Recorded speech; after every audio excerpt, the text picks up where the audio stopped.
Hi there. You are listening to the Play Squad Pod with Katie Harkness, coaching conversations with women just like you.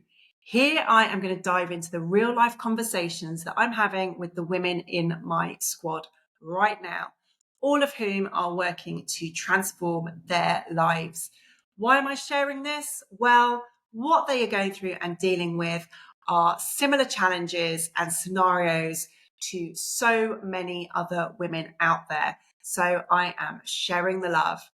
Each episode is going to involve and contain candid conversations, discussions, and actionable tips on overcoming life's challenges and navigating midlife with strength and confidence. Ultimately, I want you to be the main character in your life story rather than a walk-on part. And I am here to help as many of you as I possibly can. So let's go straight into a cracking question, which opened up a whole series of thoughts for me. Brilliant question that came from one of my clients in the squad. And that was, what is the best breakfast for fat loss? Now, my very simple answer to this was, there is no best. There is only what is right for you. Now, obviously, there was a little bit more discussion than that. I didn't just reply with a 2-line answer. And we had kind of quite an in-depth chat about it. But it got me thinking.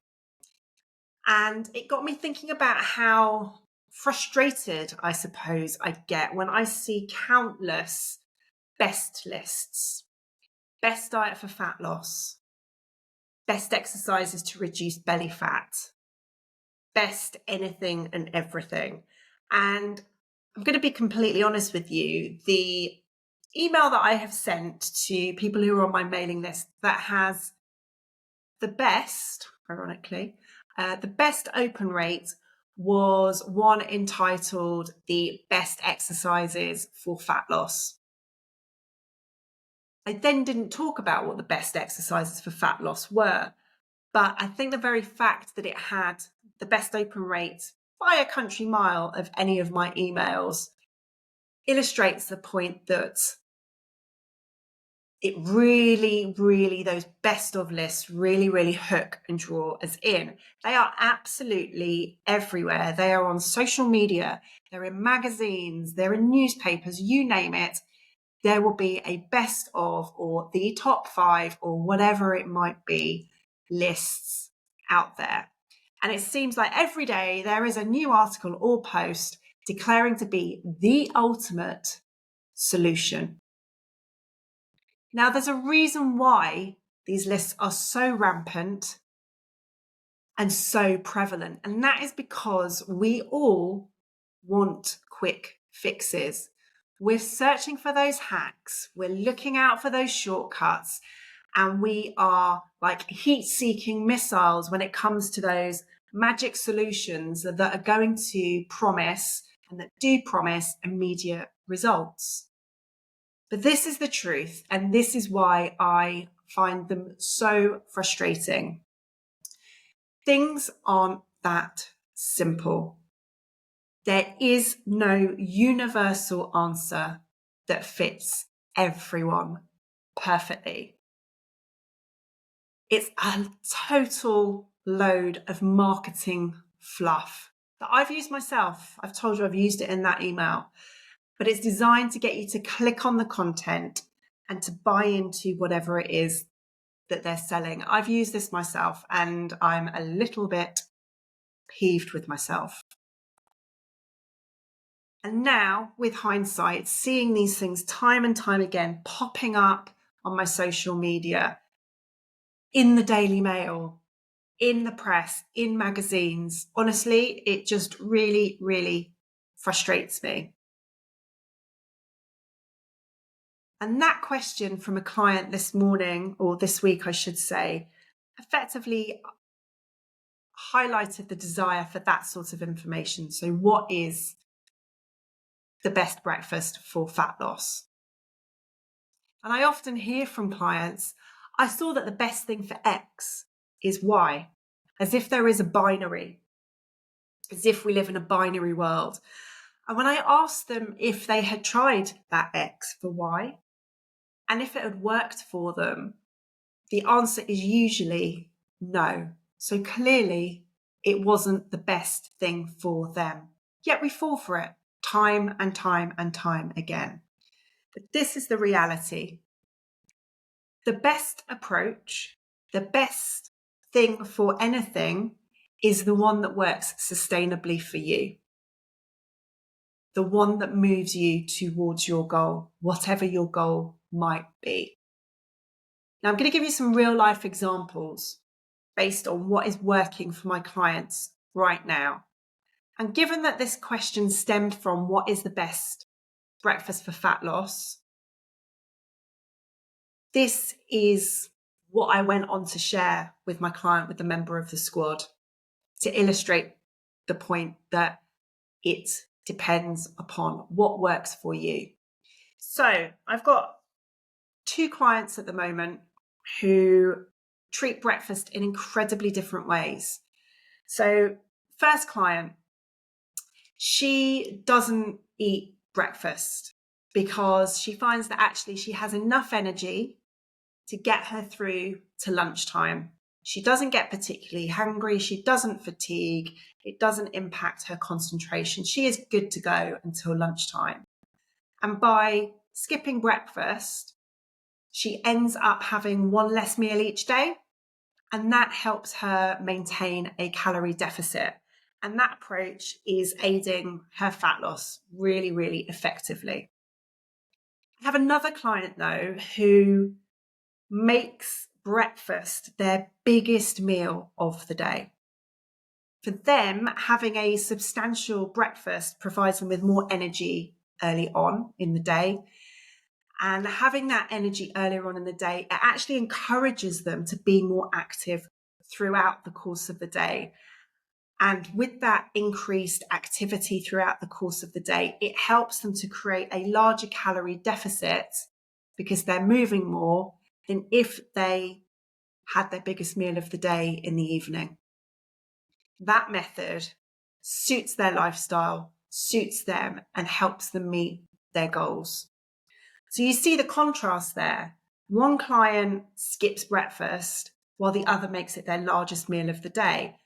Now, both of those approaches are effective because they align with each client's personal needs, their goals, and actually just what works best for them. And that's what makes them work. That is what makes them the best. But they're not the best for everyone. They are the best solution for the individual. Now, the same principle can apply to anything, let's be honest, but the same principle applies to exercise and different exercises. There are specific exercises for different goals in terms of which muscles are stimulated. For example, if you want to grow your glutes, your butt, there are certain exercises that are going to be more effective than others. But which is the best? Well, that's always going to be open to debate from a physiological point of view. But the best from a practical perspective is whichever one you are likely to stick with.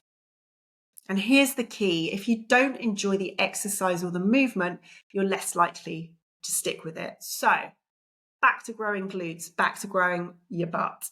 I personally prefer Romanian deadlifts over hip thrusts. You don't need to know what either of those things are.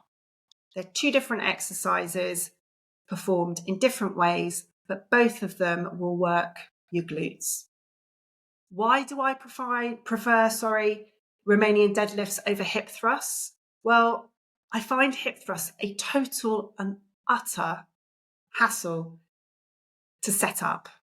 I find it an absolute pain, and that just puts me off doing them. It totally puts me off doing them.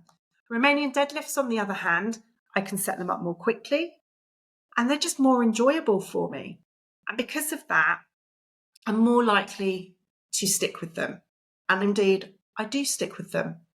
So for me, the best exercise at this point in time, until I discover something that I enjoy more and is probably even easier to set up, best exercise for me are Romanian deadlifts.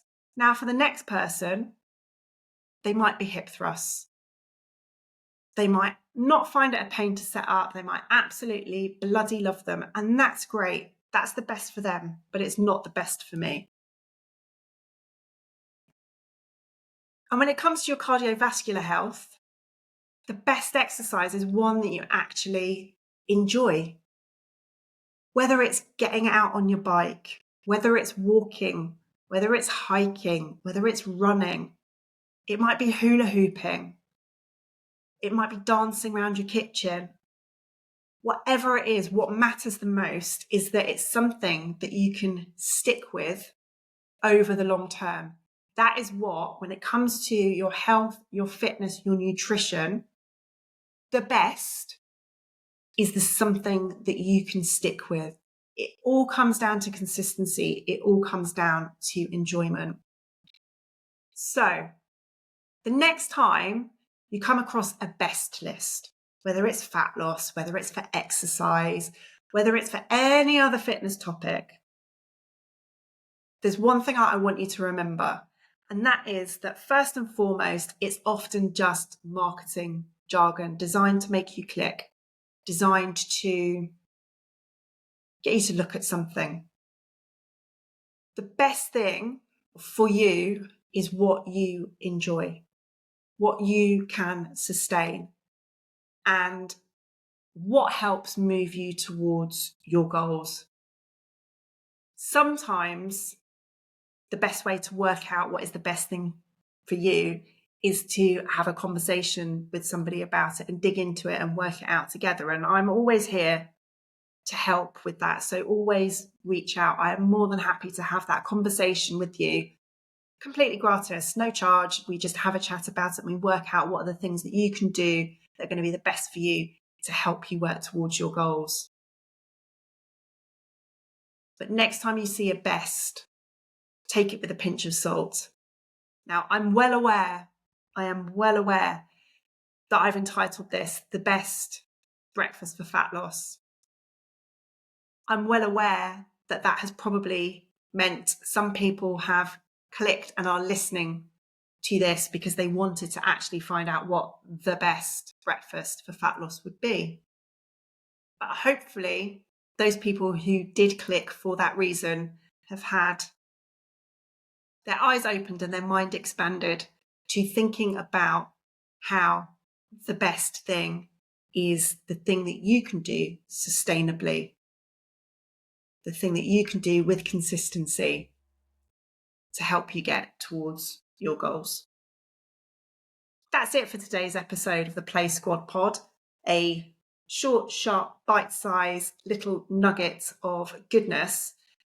I just want you to remember that you are the main character in your life story. And if you enjoyed this episode, please subscribe, please share it with other women who could use a little bit of inspiration.